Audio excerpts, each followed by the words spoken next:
Impressions on the scrimmage over the weekend? Yeah, it was a fun scrimmage for us. We didn't do anything out of the ordinary. We pretty much just run RPO and just typical pass game. It didn't do much motioning or shifts or unbalances or anything like that to try to catch him off guard because we're trying to get some clean evaluations. Pataki started on it all, and he was going to play a lot of man free in that scrimmage. Just to see if we can see some guys step up and make some plays one-on-one. And I thought overall, we had some receivers step up and do some pretty good things at times. I thought Jeremiah Hunter had a really good scrimmage. We held Jayon out so we were trying to put an emphasis on the perimeter a little bit and more about that kind of 2, 3, 4 position at running back. But the receivers stepped up and made quite a good amount of plays. And then from the running back standpoint, I thought Ashton Stredick had a pretty good day as well. And you got Isaiah Fonse had a good day, and you got Jet, Javen Thomas, a lot of reps as well. So a lot of great evaluations from the scrimmage, and started off a little bit sluggish and ended up getting strong. Still a lot of room for improvement, but I think we're getting a pretty good identity of who we're going to be when we start for Strong Texas. Didn't look like you're in a position to choose a starting quarterback yet after Saturday, right? No, not Okay. yet, but the sooner the better is where it's going to be, and hopefully we get that for you pretty soon. Would you consider playing 2 quarterbacks in the opener? That's up for discussion. I've never done that before, but you guys watch it every day too. You see how close of a competition this gets at times. So, that might be the discussion that we have over the next few days. What would be the benefit or the drawbacks of doing that? At non-conference game, it's with this transfer portal, there's going to be a lot of guys being played that are going to play. And then we got to get evaluations on them pretty quickly on how they react in a live setting. And again, a national TV game and things of that nature. So. It's really for a lot of different positions and play a lot of bodies, and plus it's going to be pretty hot then, so we're going to try to rotate a lot of guys. So when it comes to QB play, I think if you're going to play with 2 QBs, you're going to have an idea of maybe 2 drives, and then the next one is, and then whoever catches the hot hand, you kind of go from there. If you had to play this week, would you feel comfortable with your quarterback position? I would, yeah. I feel like all 3 of them are operating at a high level, and they understand what needs to be accomplished, and the rest comes down to the execution side, but I feel good about them putting us in the right positions to have success. Who are some of the backup receivers that have helped their case in the last few practices? Marquise Montgomery came alive in this last scrimmage, and he was dominant. It was good to see, but I think Brian Hightower had a lot of big-time catches. Obviously, I said Jeremiah Hunter. We didn't have much of Monroe and Maven. We kind of held them out in this. They got a lot today. Taj Davis stepped up and made some plays as well. So Tron Grizel's obviously playing at a high level. So those are kind of the guys that are stepping up to the occasion, making it hard on the decisions on who's going to be the starters and who's going to be the next one in. So really pleased with how they've kind of came along, the past few days. How does Alfieri fit into this picture? Because he seems to continue to get better and more comfortable with that position. Yeah, we tried to give him some evals in this scrimmage as well, and we put him in, and he did some good things. He was moving the ball. I think he's a bigger back. That when he gets north and south and he gets some momentum going, he's pretty tough to tackle. So the team gets pretty fired up when he goes in the game. We put him in a little bit today too, and I don't know if you saw the reaction of the team, but it's a kid he's doing everything right. He doesn't complain about playing time or anything of that. He just, when his opportunity comes, he goes out there and shows out as best he can. Is he your short yardage guy? He was up for that. That was the audition that we were giving him, so we'll see where it goes. Is he a good example of a guy who switches positions and sees it paying dividends? I think. Did he start at linebacker? Linebacker, yeah. Yeah, so he's been linebacker, tight end, and running back, and he was in the tight end room. But then we had all the running back injuries in spring, so we moved him over there, and he ended up being pretty good at that position. So we just kind of kept him there as a reliable guy, and very thankful for him and just having that opportunity to just move positions and help the team out in any way he can. What kind of impact would you say that the newcomer transfers have had on the offense? I think a lot. I think it's provided a lot of depth. Just in today's time, spring. We didn't have very many bodies, and so you had to kind of modify a lot of practices, and you're really looking at depth and just trying to get in as many players as possible, just due to injuries and just the attrition of a season. You need bodies, and the hardest part is just building that continuity now.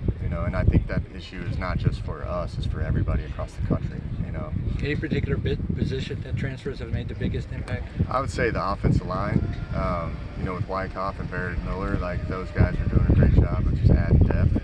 And even at the receiver position with the depth with Taj Davis and with Marquise Montgomery and even Dortch as well. So, like I'm saying, like I'm happy. Like I only had 2 QBs in spring, and I got like 8 of them out here. So like I'm happy just with the numbers. What would you say about the offensive line? What would you say in general about your feelings about that? I think they're the most experienced group we got. They played a lot of football between all of them, and I think that they're just hard workers. They're kind of just really the pulse of our offense, because like the consistency that they're playing with. Are they going to have mistakes? Yeah, everybody has mistakes, but for the most part, they're playing well and they're building great continuity and being consistent with what they do. And that makes it a lot easier as a play caller when you know that you're at least going to have a good amount of time. What they do well and not so well, will that determine the quarterback choice at all? Yeah, I think a lot of that is just the flow of the game. Like it's a unique, quarterback room with pocket passers and dual threat guys. So, like you always like the dual threat guys, that like if you are having protection issues because they get you out of bad plays. But then there's also the element of where we need to stay in the pocket and not scramble and deliver the ball on time. So, it's there's a lot of give and take when you have that. But to me, it's we just got to get the offensive line in a comfortable position to be consistent with what they do and let the skill players go react. How close are you to settling on top 5 there at the offensive? I would say here pretty soon. I like those. We got another day of camp left, another evaluation day, and I think those conversations are going to come quick.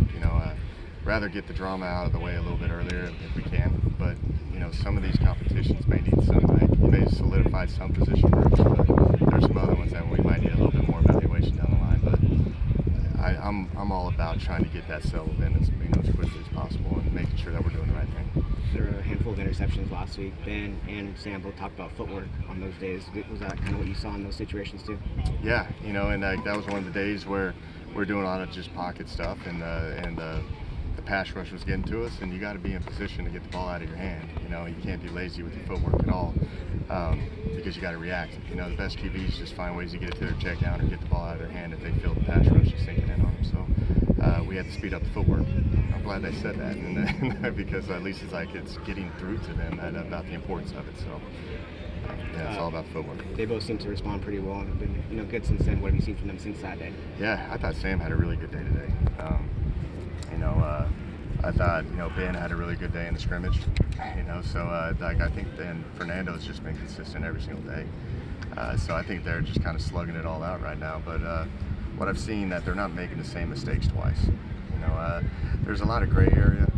With quarterbacks playing in this scheme of when you hand it off and when you throw it, and like certain looks, and they've came a long way since practice 1 of fall camp to today was practice 15, I believe, and that they've done a great job at just understanding what needs to be accomplished, and the efficiency and just the decision making is what's been really pleasing me right now.